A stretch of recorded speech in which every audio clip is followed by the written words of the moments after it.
on va vous parler de fleurs. C'est un reportage qu'on a fait en collaboration avec le magazine Art et Décoration. Et c'est aussi une reconversion, celle de Pascal, qui a changé de vie et qui a choisi de vivre son amour des fleurs. Pascal, il est devenu, j'ai envie de dire, le fleuriste vedette de Reims et vous allez comprendre pourquoi.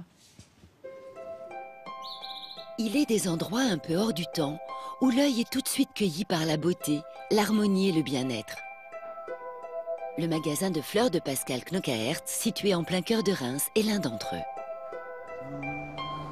Pascal est fleuriste ici depuis 15 ans. J'en ai une deuxième, hein, la myrte. Tous les matins, avec sa femme Agnès et ses 2 employés, ils habillent la devanture. Composition originale, toujours en résonance avec les saisons, les fleurs de Pascal emmènent dans un monde romantique et champêtre.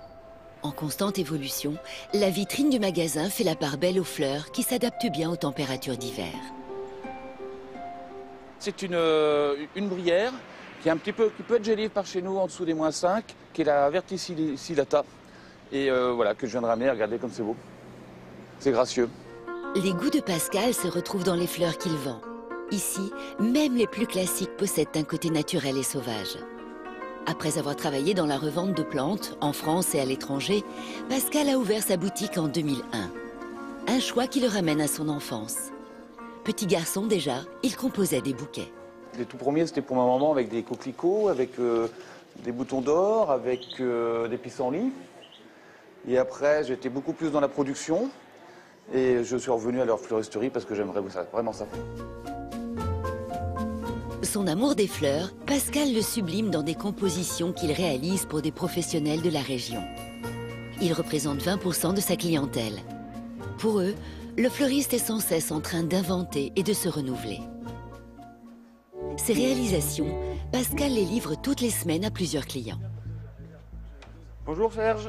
Bonjour. Comme tous les mardis, il s'arrête chez Serge, un coiffeur de Reims. Ça va bien? Qu'est-ce que c'est que la fleur? Un des plus luxueux hôtels de Reims fait aussi appel à lui toutes les semaines. Lorsque le restaurant est fermé, Pascal change les fleurs et redonne un coup de neuf à l'espace. Ici, il a carte blanche. C'est en toute confiance que l'établissement le laisse travailler. Un environnement idéal pour stimuler sa créativité. On a totale liberté dans la création, dans le choix des couleurs, dans le choix des contenants, en fonction de la saison. Essayer de trouver des fleurs qui doivent tenir au moins la semaine. Donc c'est un beau challenge qu'on aime relever et des choses comme ça, on adore. Intransigeant, passionné, Pascal est un artisan du bien-être. Ses réalisations contribuent au bien-vivre et à l'embellissement de sa région. Et c'est vrai que quand on a des fleurs dans sa maison, on se sent mieux.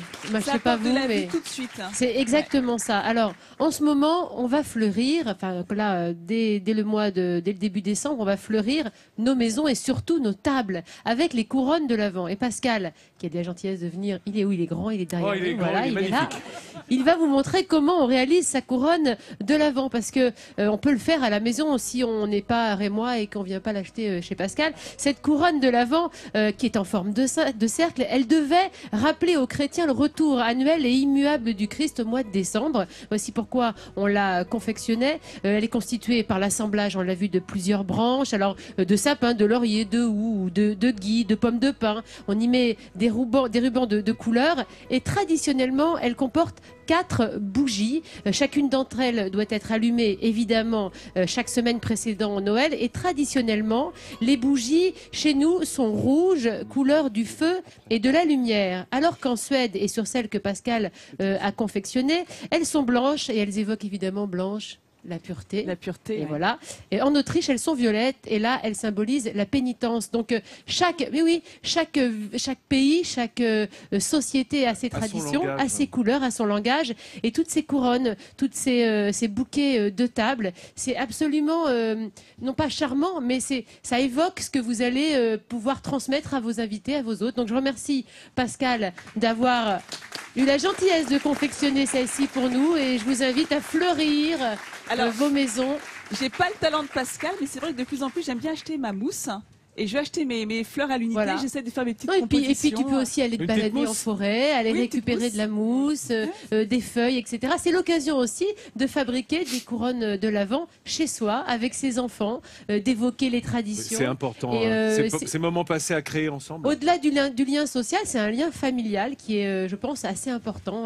Merci à faire. Nathalie. Voilà. Merci Et merci à Pascal. Pascal, il est jaloux parce qu'il a vu que j'étais le jardinier de ce plateau et que moi, les plus belles fleurs, ce sont les femmes qui sont ici. Les deux Nathalie et T'as besoin Véro. de quelque Eh chose, oui. toi. Comment? Ça nous inquiète, t'as besoin de quelque chose. Non, je me sens l'âme partageuse avec tout notre beau public rémois qui est là Tu aujourd'hui. pétilles, tu Regardez. pétilles.